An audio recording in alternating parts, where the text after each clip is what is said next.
యేసు లోక రక్షకుడు, యేసు పాప విమోచకుడు, యేసు లోక రక్షకుడు, యేసు పాప విమోచకుడు. ఎంత ఘోర పాపినైనను ఎంచక మరి క్షమించును. ప్రభునందు ప్రియమైనటువంటి ప్రియ సోదరి సహోదరులకు రక్షకుడైనటువంటి యేసుక్రీస్తు నామములో వందనాలు తెలియజేస్తూ ఉన్నాను. దేవుని యొక్క మహాదయను బట్టి, కృపను బట్టి ప్రభునందు ప్రియులారా, ఆత్మీయ జీవితమైనటువంటి టీవీ కార్యక్రమాల ద్వారా మీతో దేవుని గూర్చినటువంటి దైవ సంబంధమైన సంగతులు మనము వినడానికి, నేర్చుకోవడానికి దేవుడు నా ద్వారా అనుగ్రహిస్తున్నటువంటి మంచి సమయాన్ని బట్టి నేను దేవుణ్ణి స్తుతిస్తూ ఉన్నాను, ఆయన నామమును గణపరుస్తూ ఉన్నాను. ఈ ప్రత్యేకమైనటువంటి సమయంలో మనము ఆలోచన చేద్దాం ఒక సంగతిని. నిర్ణయము అనేటువంటి ఒక మాటను గురించి మీకు జ్ఞాపకం చేయాలని ఆశపడుతున్నాను. నిర్ణయము అంటే దీని గురించి మనం ఆలోచన చేస్తున్నప్పుడు మానవుడు తాను నిర్ణయించుకున్నటువంటి నిర్ణయమును బట్టి తన జీవితాల్లో కొనసాగేటువంటి విధానం మనం చూస్తాం. బైబిల్లో కూడా భక్తుల యొక్క జీవితాలు మనం చూస్తున్నప్పుడు వారికి నిర్ణయింపబడినటువంటి ఆజ్ఞలను బట్టి కానీ, కట్టడలను బట్టి కానీ వారు కొనసాగినటువంటి జీవితాలు కనపడుతూ ఉంటాయి. అంటే నిర్ణయింపబడినటువంటి వాటి ప్రకారంగా నడుచుకున్నటే నిర్ణయం యొక్క ఉద్దేశంగా మనం గమనించాలి. ఈ ప్రత్యేకమైన సమయంలో నిర్ణయము అనేటువంటి ఒక విషయాన్ని మనం ఆలోచన చేసినప్పుడు మొట్టమొదటిగా దేవుడే మానవుల పట్ల ఒక నిర్ణయాన్ని చేస్తాడనేటువంటి సత్యాన్ని చెప్పబడుతుంది. ఈ నిర్ణయము ఎప్పుడు చేశారు అనేటువంటి విషయాన్ని మనం గమనించినట్లయితే జగత్తు పునాది వేయబడక మునిపే అనే మాటని గ్రంథం తెలియజేస్తుంది. ఎఫెసీ పత్రిక 1వ అధ్యాయము 4 నుండి 6 వచ్చిన భాగంలో చూస్తున్నప్పుడు దేవుని యొక్క నిర్ణయము లేదా సంకల్పము అనేటువంటిది ఇక్కడ మనకు కనబడుతూ ఉంది. ఎట్లనగా తన ప్రియునియందు తాను ఉచితముగా మనకు అనుగ్రహించిన తన కృపామహిమకు కీర్తి కలిగినట్లు తన చిత్త ప్రకారమైన దయా సంకల్పము చెప్పున యేసుక్రీస్తు ద్వారా తనకు కుమారులుగా స్వీకరించుటకే మనల్ని ముందుగా తన కోసము నిర్ణయించుకుని మనము తన ఎదుట పరిశుద్ధులమును నిర్దోషమునై ఉండవలనని జగత్తు పునాది వేయబడక మునిపే ప్రేమ చేత క్రీస్తులో ఏర్పరిచెను అనే మాట మనకు కనపడుతూ ఉంది. భూమి ఆకాశము లేనప్పుడే మానవులు గూర్చినటువంటి ఆలోచన లేదా నిర్ణయము లేదా సంకల్పాన్ని కలిగి ఉన్నాడు. భూమి ఆకాశము లేనప్పుడే మనము పరిశుద్ధులుగా, నిర్దోషులుగా క్రీస్తునందు తన ఎదుట నిలబెట్టుకోవాలనేటువంటి ఒక నిర్ణయాన్ని దేవుడు కలిగి ఉన్నాడనే విషయాన్ని గ్రంథం చెప్తుంది. భూమి మీద మానవులు ఎన్నో నిర్ణయాలు చేస్తూ ఉంటారు, కానీ వాస్తవంగా ఇక్కడ నిర్ణయం అనేటువంటిది మొట్టమొదటిగా ఎవరిలో కనపడుతుందంటే దేవునిలోనే కనపడుతుంది. దేవుని యొక్క నిర్ణయము లేదా సంకల్పం అనేటువంటిది యేసుక్రీస్తునందు తనకి పరిశుద్ధమైనటువంటి పిల్లలుగా, నిర్దోషమైనటువంటి పిల్లలుగా, పాపము లేని వారుగాను పాపము చేయని వారుగా క్రీస్తునందు తన పిల్లలు కావాలని, దేవుని ఎదుట వారు నిలబడాలనేటువంటిది, అనగా సంఘములోను తదుపరి క్రీస్తు రెండవ రాకడలో పరలోకములో కూడా దేవుని ఎదుట నిలవపెట్టుకునేటువంటి ఆలోచన దేవుడు జగత్తు పునాది వేయబడక మునిపే ఆయన నిర్ణయాన్ని చేశాడనేటువంటి విషయాన్ని దైవ గ్రంథం మనకు తెలియజేస్తూ ఉంది. అంటే నిర్ణయము అనేటువంటిది మొట్టమొదటిగా దేవుళ్ళలోనే కనపడుతుంది. అది భూమి ఆకాశం లేనప్పుడే ఆయన మానవుల పట్ల క్రీస్తునందు ఆయన పిల్లలుగా స్వీకరించేటువంటి విషయాన్ని దేవుడు నిర్ణయించుకున్నాడు. కనుక దేవుని యొక్క నిర్ణయము మానవుల పట్ల క్రీస్తునందు ఏ విధంగా ఆలోచన లేదా నిర్ణయింపబడింది అనేటువంటిది మనము గమనించాలి. కనుక ఈ సమయంలో ఆ నిర్ణయింపబడినటువంటి నిర్ణయాన్ని బట్టి తండ్రి అయిన దేవుడు రక్షణకర్త అయినటువంటి యేసుక్రీస్తుని లోకానికి పంపించినటువంటి విధానము గ్రంథములో మనం చూస్తాం. ఆయన వచ్చి క్రీస్తునందు మనల్ని రక్షించి సంఘముగా చేసుకుని దేవుని నిర్ణయ ప్రకారంగా క్రీస్తు ప్రభువారు మన కొరకు చేసినటువంటి కార్యాన్ని గ్రంథములో మనము చూస్తూ ఉన్నాం. ఎఫెసీ పత్రిక 1వ అధ్యాయము మరి 10, 11, 12 వచ్చిన భాగములు కూడా మనం గమనించినట్లయితే ఇలా చెప్పబడుతుంది. ఈ సంకల్పమును బట్టి ఆయన పరలోకంలో ఉన్నవే గాని భూమి మీద ఉన్నవే గాని సమస్తమును క్రీస్తునందు ఏకముగా సమకూర్చుకొనవలెనని తనలో తాను నిర్ణయించుకొనెను.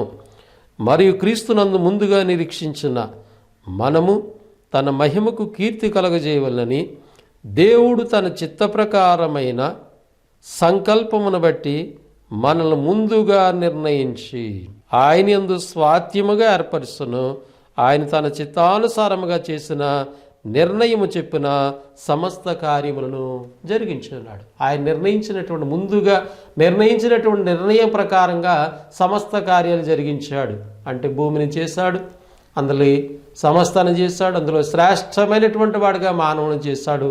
మానవు నుండి అనేక మానవులు ఈ లోకానికి రావడానికి ఆదాము నుండి ఆయన ఏర్పాటు చేశాడు. అంత మాత్రమే కాదు, మానవుడు పాపంలో పడతాడని, ఆ పాపం నుండి వారికి విమోచన కావాలని ఆయన ముందుగా నిర్ణయించిన ప్రకారంగా తన ఏక కుమారుడైనటువంటి యేసుక్రీస్తుని ఈ లోకమునకు పంపించి క్రీస్తు ప్రభు యొక్క శిలువ బలియాగము ద్వారా మానవాళికి రక్షణ అనేటువంటిది ఇవ్వటం, అంటే పరిశుద్ధులుగా నిర్దోషులుగా చేయటం, వీరు సంఘములోను తదుపరి క్రీస్తు రెండవ రాకడలో పరలోకంలో దేవునితో కూడా ఉండేటువంటి గొప్ప నిర్ణయాన్ని దేవుడు కలిగి ఉన్నాడు. దాన్ని బట్టి దేవుడు తాను నిర్ణయించుకున్నటువంటి నిర్ణయాన్ని బట్టి సమస్త కార్యములను ఆయన జరిగించి ఉన్నాడు అనేటువంటి విషయాన్ని గ్రంథం మనకి జ్ఞాపకం చేస్తుంది. కనుక దేవుడు నిర్ణయించినటువంటి నిర్ణయము ఖచ్చితంగా జరుగుతుంది. అది జరగవలసి ఉన్నది అనేటువంటి విషయాన్ని మనం గమనించాలి. ఇర్మియా గ్రంథం 5వ అధ్యాయము 22వ వాక్య భాగములో దేవుని నిర్ణయము ఖచ్చితంగా నెరవేరుతుంది అనుటకు మనకు ఒక వాక్య భాగాన్ని మనం పరిశీలన చేద్దాం. అక్కడ సముద్రమును గూర్చినటువంటి విషయాన్ని దేవుడు జ్ఞాపకం చేస్తున్నాడు. సముద్రము ఎంత పొర్లిలను ఘోషించెనను అవి దాటలేకుండానట్లు ఇసుక అనేటువంటిది ఒక కట్టడ దేవుడు నిర్ణయించాడు. అది వాటిని అతిక్రమించదు అనేటువంటి విషయాన్ని అక్కడ ఇర్మియా గారు మనకి జ్ఞాపకం చేస్తున్నాడు. అంటే దేవుని యొక్క నిర్ణయం ఏంటంటే సముద్రం ఎంత ఘోషించినా, ఎంత పొంగినా, ఎలాంటి పరిస్థితులు వచ్చినా కూడా ఆ సముద్రానికి కట్టడ ఏంటంటే దేవుడు ఇసుక అనేటువంటిది ఒక కట్టడగా ఏర్పాటు చేశాడు, నిర్ణయించాడు. ఆ నిర్ణయాన్ని అది అతిక్రమించదు. అంటే సమస్తము కూడా ఈ లోకంలో దేవుని ద్వారా నిర్మించబడినటువంటి ఈ ప్రకృతిలో ఉన్నటువంటి సమస్తము కూడా దేవుని యొక్క నిర్ణయమును బట్టి కొనసాగుతున్నట్లుగా గ్రంథములో మరి మనము లేఖనాలను బట్టి గమనిస్తూ ఉన్నాం. కనుక ప్రకృతి అంతా కూడా, అందులో ఉన్నటువంటి సమస్తం అంతా కూడా దేవుని యొక్క నిర్ణయాన్ని బట్టి అవి కొనసాగుతూ ఉన్నాయి. కీర్తన గ్రంథము 148వ అధ్యాయము 3 నుండి 6 వచన భాగములు గమనించినట్లయితే, సూర్యచంద్రులారా ఆయన స్తుతించుడి, కాంతిగల నక్షత్రములారా మీరందరూ ఆయన స్తుతించుడి, ఆకాశములారా పరమాకాశములారా ఆకాశం పైనున్న జలములారా ఆయన స్తుతించుడి. యెహోవా ఆజ్ఞగా అవి పుట్టెను, అవి యెహోవా నామమును స్తుతించునుగాక. ఆయన వాటికి నిత్య స్థాయిలుగా స్థిరపరిచి ఉన్నాడు. ఆయన వాటికి కట్టడి నియమించును, ఏది విధాన్ని అతిక్రమించు. దేవుడు ఏ కట్టడనైతే వాటికి నియమించాడో, నిర్ణయించాడో, అవి వాటిని అతిక్రమించకుండా అవి చేయవలసినటువంటి పనిని అవి చేస్తూ ఉన్నాయి. కానీ దేవుడు నిర్ణయంలో మానవుని యొక్క ఉద్దేశం, మానవుని పట్ల దేవుని ఉద్దేశాన్ని మానవుడు గుర్తించాలి. జగత్తు పునాది వేయబడక మునిపే క్రీస్తులో నిన్ను నన్ను ఆయన పరిశుద్ధులుగా నిర్దోషులుగా దేవుని ఎదుట నిలబెట్టుకునేటువంటి ఆలోచన మానవాళి పట్ల దేవుడు చేశాడు. మరి ఈ నిర్ణయాన్ని లేదా ఈ సంకల్పమును ఎంతమంది అర్థం చేసుకుంటూ ఉన్నారు? ప్రకృతిని మనం పరిశీలించినప్పుడు ఏది కూడా దేవుని యొక్క నిర్ణయాన్ని అతిక్రమించకుండా అవి కొనసాగుతున్నట్లుగా దేవుని యొక్క వాక్య భాగములు మనకు జ్ఞాపకం చేస్తూ ఉన్నాయి. అపోస్తుడైనటువంటి పౌలు రోమాలో ఉన్నటువంటి సంఘానికి ఈ విషయాన్ని గుర్తు చేస్తూ, మరి దేవుడు క్రీస్తునందు ఏర్పాటు చేసినటువంటి ఆ నిర్ణయాన్ని ఎంతమంది గుర్తిస్తున్నారు, ఎంతమంది దానికి లోబడుతున్నారు అనేటువంటిది పౌలు గుర్తు చేస్తూ ఉన్నారు. రోమిలికి రాసిన పత్రిక 8వ అధ్యాయం 29వ వచన భాగంలో, ఎందుకనగా తన కుమారుడు అనేక సహోదరులు జ్యేష్ఠుడగినట్లు దేవుడెవరిని ముందుగా నిర్ణయించును వారు తన కుమారునితో స్వారూప్యము గలవారొకటి వారిని ముందుగా నిర్ణయించును. దేవుని నిర్ణయంలో చూడండి, దేవుడు ఎవరిని ముందుగా నిర్ణయించును. మనం ఎపిసి పత్రికలో చదువుకున్నాం, క్రీస్తునందు పరిశుద్ధులుగా నిర్దోషులుగా ఆయన ఎదుటి నిలబడాలని జగత్తు పునాది వేయబడక మునిపే దేవుడు ముందుగా నిర్ణయించాడు.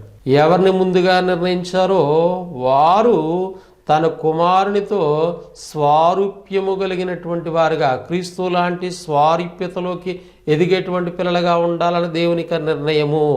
కాబట్టి క్రీస్తునందున్నటువంటి బిడ్డలు యేసు ప్రభుని మేము నమ్మాము, వెంబడిస్తూ ఉన్నాము, లేదా దైవజనులుగా మేము దేవుణ్ణి ప్రకటిస్తూ ఉన్నాం, క్రీస్తుని ప్రకటిస్తూ ఉన్నాం, దేవుణ్ణి ఆరాధిస్తూ ఉన్నాం అని మనం చెప్పుకుంటూ ఉంటాం.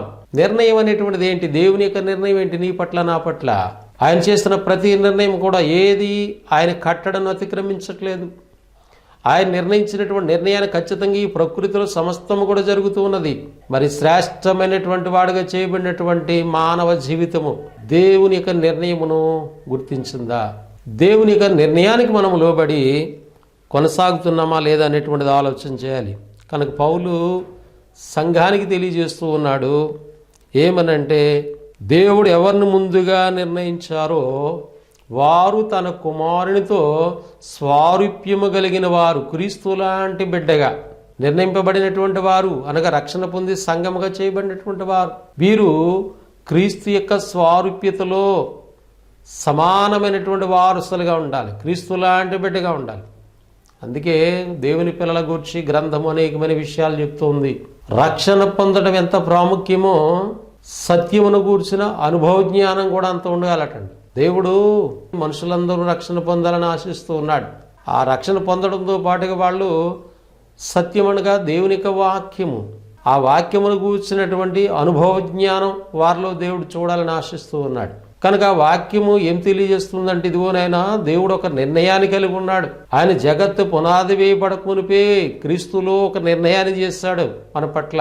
ఆ నిర్ణయంలో పౌలు ఏం చెప్తున్నాడంటే, ముందుగా నిర్ణయించిన వారు క్రీస్తుతో సమానమైనటువంటి స్వారూప్యత కలిగిన వారు ఉండాలి. అంటే యేసుక్రీస్తు లాంటి బిడ్డగా ఈ భూమి మీద ఉండగానే మనం సిద్ధపడవలసినటువంటి అవసరం ఉంది. సంఘము చేయవలసిన ప్రాముఖ్యమైన కార్యక్రమం ఏంటంటే క్రీస్తు లాంటి బిడ్డలుగా తయారు చేయటం. సంఘానికి ఒక ప్రాముఖ్యమైన పని ఉంది. సంఘానికి వచ్చినటువంటి బిడ్డల్ని మరి వాళ్ళని రకరకాలుగా తయారు చేస్తున్నారు ఈనాడు లోకంలో. అనేకమైన మానవ ఆలోచనలు, మానవ కల్పితాలు. వాస్తవంగా దేవుని యొక్క ఉద్దేశం ఏంటంటే, పాపక్షమాపణ పొందిన బిడ్డ సంఘమునకు వచ్చినప్పుడు వారిని క్రీస్తునందు సంపూర్ణునిగా చేయాలి. క్రీస్తు లాంటి బిడ్డలుగా వాళ్ళు తయారవ్వాలి. యేసుక్రీస్తు రెండో రాకల్లో క్రీస్తు లాంటి స్వారూప్యత కలిగిన వారు మాత్రమే ఆయనతో పాటు పరలోకి వెళతారు. మిగతా వారందరూ కూడా విడవబడతారు. ఒకవేళ బాప్తిస్మం పొందినంత మాత్రాన పరలోకి వెళ్ళిపోతామనేటువంటి ఆలోచన చేయకూడదు. బాప్తిస్మం పొందినటువంటి బిడ్డలు పొందిన తర్వాత వారి జీవితాలు ఎలా ఉండాలి, ఏ విధంగా సిద్ధపడాలనేటువంటిది గ్రంథం చెప్తూ ఉంది.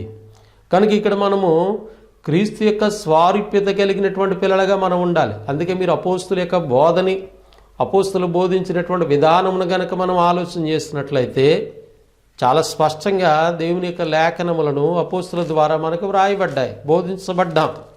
కొలసీ పత్రిక 1వ అధ్యాయము 28వ భాగంలో అపోస్తుడైనటువంటి పౌలు తన పరిచర్య చేస్తూ అనేక మందికి దేవుని వాక్యాన్ని బోధిస్తూ ఉన్నాడు. ఆయన ద్వారా వ్రాయబడినటువంటి ఒక మాటను గమనిస్తూ ఉన్నాం. కొలసీ పత్రిక 1వ అధ్యాయం 28వ భాగం, ప్రతి మనుషుని క్రీస్తునందు సంపూర్ణునిగా చేసి ఆయన ఎదుట నిలవబెట్టవలనని సమస్త విధములైన జ్ఞానముతో మేము ప్రతి మనుషునికి బుద్ధి చెప్పుచు ప్రతి మనుషునికి బోధించుచు ఆయనను ప్రకటిస్తున్నాం. అపోస్తులు చేస్తున్నటువంటి ప్రాముఖ్యమైనటువంటి కార్యక్రమం ఏంటంటే, సువార్తను ప్రకటిస్తే సువార్త ద్వారా వాళ్ళు విధేయులై సువార్తకి పాపక్షమాపణ కొరకు క్రీస్తులో బాప్తిస్మం పొంది సంఘంలో చేర్చబడ్డారు. చేర్చబడినటువంటి బిడ్డలకి ఏమి బోధించబడుతుంది అనే విషయాన్ని మనం గమనించినట్లయితే, ప్రతి మనుషునికి బోధిస్తున్నాం, ప్రతి మనుషునికి బుద్ధి చెప్పుచున్నాము, యేసు ప్రభుని గూర్చి వారికి తెలియజేస్తున్నాం. ఎందుకు చేయాలి? ప్రతి మనుషుని క్రీస్తునందు సంపూర్ణునిగా చేసి ఆయన ఎదుట నిలబెట్టాలి. క్రీస్తునందు సంపూర్ణిగా చేయబడినటువంటి బిడ్డలు దేవుని ఎదుట నిలవబడాలి. దాని కొరకు అపోస్తుల యొక్క పరిచర్ని వారు కొనసాగిస్తూ ఉన్నారు, వారు ప్రయాసపడుతున్నారు, కనుక బోధిస్తూ ఉన్నారు, బుద్ధి చెప్తూ ఉన్నారు, క్రీస్తు ప్రభుని ప్రకటన చేస్తూ ఉన్నారు వారు. కనుక ఈనాడు మనం వింటున్నటువంటి బోధలు, మనం ఉన్నటువంటి పరిస్థితులు మనల్ని క్రీస్తునందు సంపూర్ణంగా చేసేటువంటి కార్యక్రమం జరుగుతుందా, లేకపోతే కేవలము లోక సంబంధమైనటువంటి వాటి కొరకే మన మనసులో నడిపించబడుతున్నామా? ఆలోచన చేయాలి ప్రభునందు ప్రియమైనటువంటి వాళ్ళారా. దేవుని నిర్ణయాన్ని మీకు తెలియజేస్తున్నాను. మరి మన నిర్ణయాలు ఎట్లా ఉన్నాయి? ఏ విధంగా ఆలోచన చేస్తున్నాం మనం? దేవుడు యొక్క నిర్ణయాన్ని గుర్తించినటువంటి అపోస్తులు ఇదిగో సంఘములో ఈ విధంగా బోధించారు, వాళ్ళు ఈ విధంగా వాళ్ళకి బుద్ధి చెప్పారు, ఈ విధంగా క్రీస్తుని వారికి ప్రకటించారు. కనుక ఆ ఉద్దేశం ఏంటంటే క్రీస్తునందు వారు సంపూర్ణంగా చేయబడాలి, క్రీస్తు యొక్క స్వారూప్యతను వారికి రావాలి. అందుకని పౌలు అనేక సందర్భాల్లో చాలా వేదనతో ఆయన వ్రాసినటువంటి మాటలు గ్రంథములో మనం చూస్తాం. గలతీ పత్రిక 4:19 అంటాడు, క్రీస్తు స్వరూపం మీ యందు ఏర్పడు వరకు మీ విషయమై నాకు మరలా ప్రసవ వేదన కలుగుచున్నది. ప్రభునందు ప్రియులారా, ఆలోచన చేయండి ఈ మాట. ఆయనకి ఆ దేవుని పిల్లలైనటువంటి మనము, క్రీస్తునందున్నటువంటి మనము క్రీస్తు యొక్క స్వారూప్యతను మనము పొందుకోవాలి.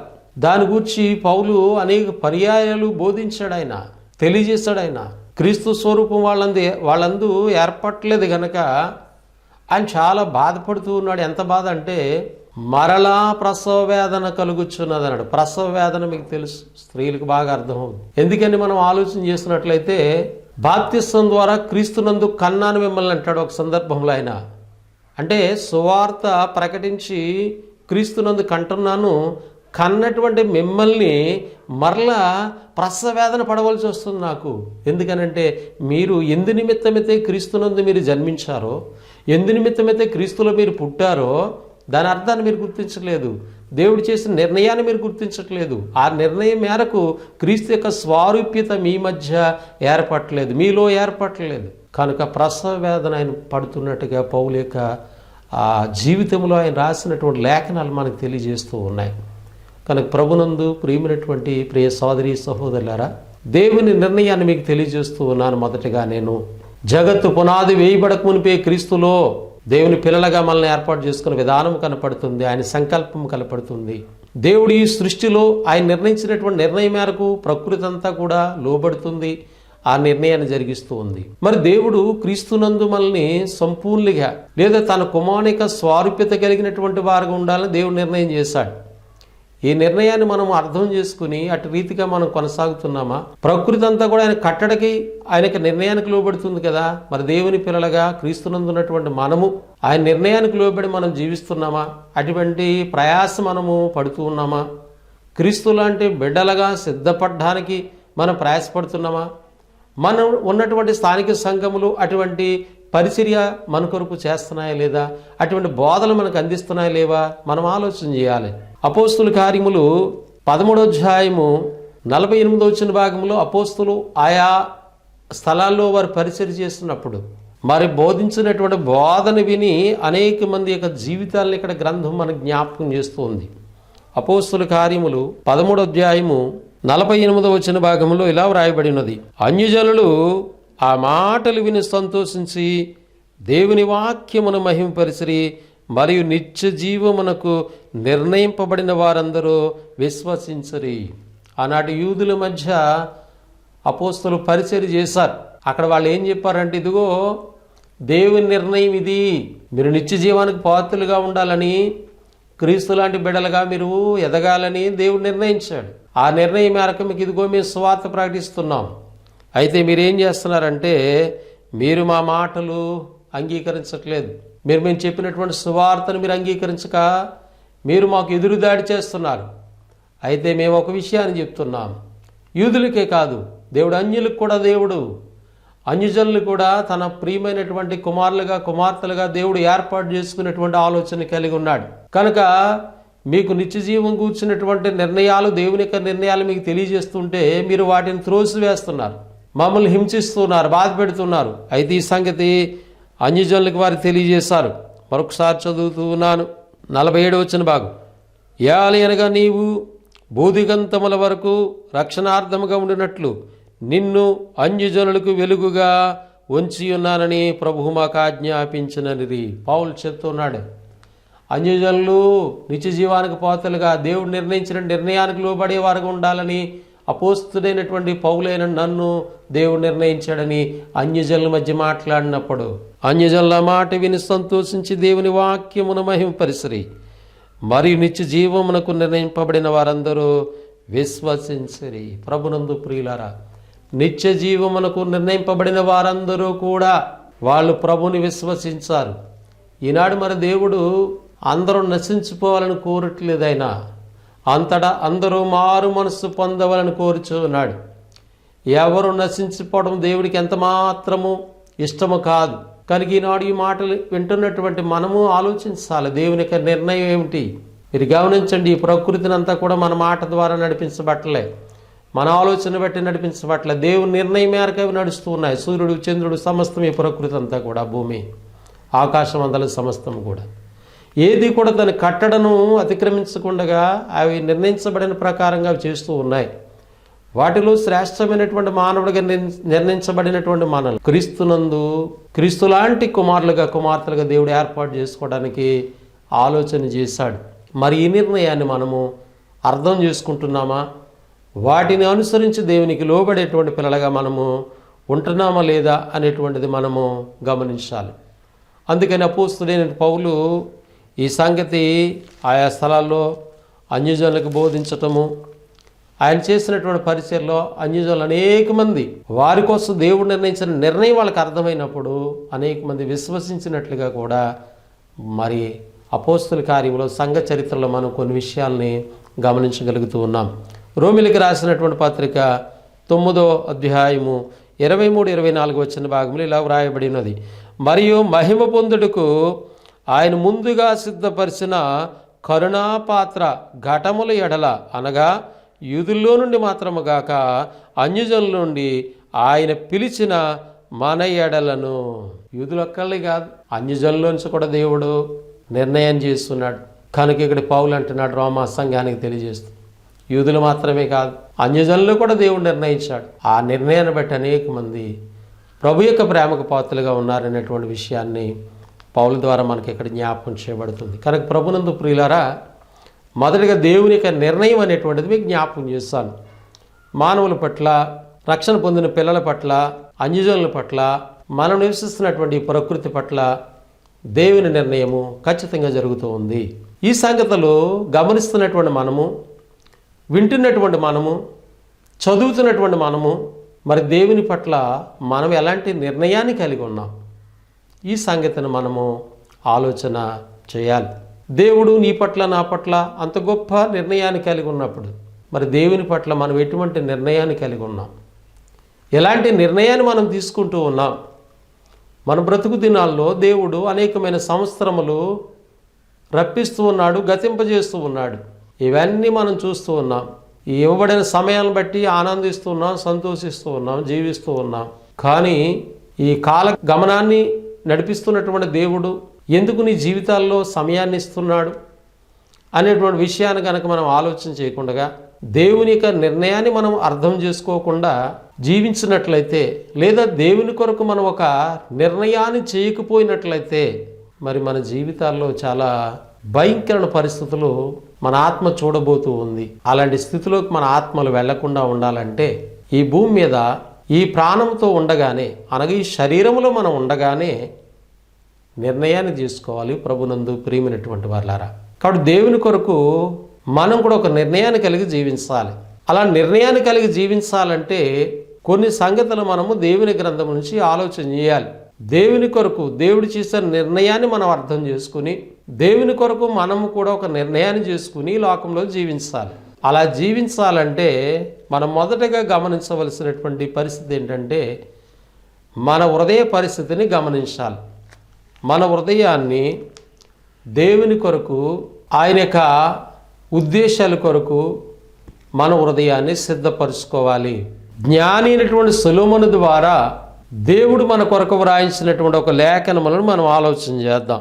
కాబట్టి ఆయన నియమించిన కట్టడలను అనుసరించి నడుచుకున్నట్టుకు ఈ దినమందున్నట్లు ఆయన చేసిన నిర్ణయమును చేసుకున్నట్టుకును మీ హృదయము మీ దేవుడైన యెహోవా విషయమై సర్వసిద్ధముగా ఉండునుగాక.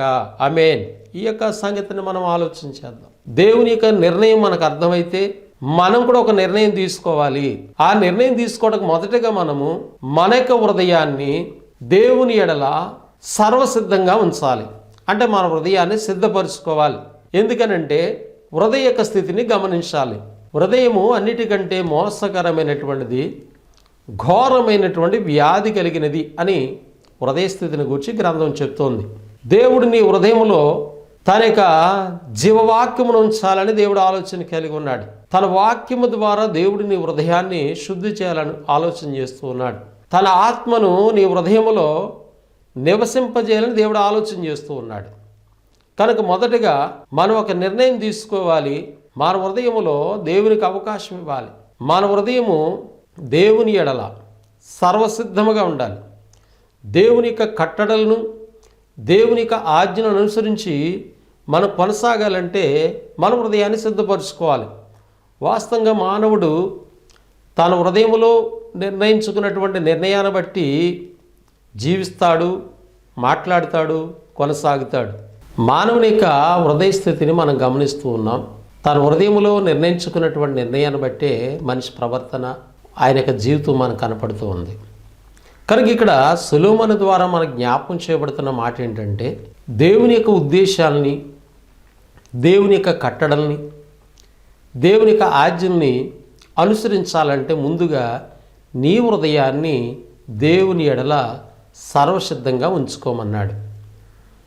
ఎప్పుడు మనం ఉంచగలుగుతామంటే దేవుని వాక్యం మన హృదయంలో నివసించాలి. దేవుని నిర్ణయానికి అనుకూలంగా మన నిర్ణయాలు ఉండాలి. ఖచ్చితంగా దేవుడు భౌతికంగాను ఆత్మ సంబంధంగా మనకున్న ప్రతి అవసరత అక్కర తీర్చే దేవుడు. కాబట్టి ప్రభు యొక్క రాకడికి మనము క్రీస్తు లాంటి స్వారూప్యత కలిగిన బిడ్డగా ఎదగడానికి మనం ప్రయత్నం చేయాలి. దేవుని యొక్క కట్టడలను మనం అనుసరించడానికి ఎల్లప్పుడూ మన హృదయాన్ని సంసిద్ధం చేసుకోవాలని లేఖనాల ద్వారా మనం గమనించాం.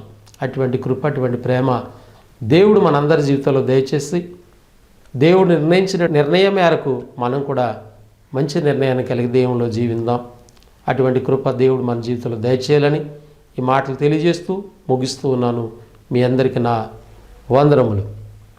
పరిశుద్ధుడైన మా తండ్రి, ప్రేమగల ప్రభు, మీకు కృతజ్ఞతలు, స్తోత్రాలు చెల్లిస్తూ ఉన్నాము. మీ కృపను బట్టి, ప్రేమను బట్టి ఆత్మీయ జీవితమైనటువంటి టీవీ కార్యక్రమం ద్వారా కొన్ని సంగతులు మేము నేర్చుకోవడానికి దయచూపారు. ప్రేమతో, విశ్వాసంతో నన్ను ప్రోత్సహించిన మా స్థానిక సంఘ సహకారాలను బట్టి, టీవీ ఛానల్ వారిని బట్టి, పరిచయం చేస్తున్న బిడ్డలను బట్టి, ఈ మాటలు ఏ ప్రాంతాల్లో బిడ్డలు వింటూ ఉన్నారో వారందరినీ జ్ఞాపకం చేసుకుని మీ ప్రేమకు పాత్రలుగా బలపరచండి, రక్షణ భాగ్యాలతో నింపండి. మమ్మల్ని పరిపాలించిన నాయకుల, అధికారులు, మా దేశ రాష్ట్ర ప్రజలందరి కొరకు మేము ప్రార్థిస్తూ ఉన్నాము. దయచూపమని ఈ ఆత్మీయ జీవితం అనే టీవీ కార్యక్రమాలు ఇంకా అనేక మందికి రక్షణ దీవెనకరంగా, మీకు మహింకరంగా ఉండేటట్టు సహాయం చేయమని యేసుక్రీస్తు నామములో ప్రార్థన అడిగి వేడుకొనుచున్నాము తండ్రి. ఆమెన్. వందనములు. దేవుడు మిమ్మల్ని, మీ కుటుంబాలను దీవించి ఆశీర్వదించునుగాక. ఆమెన్.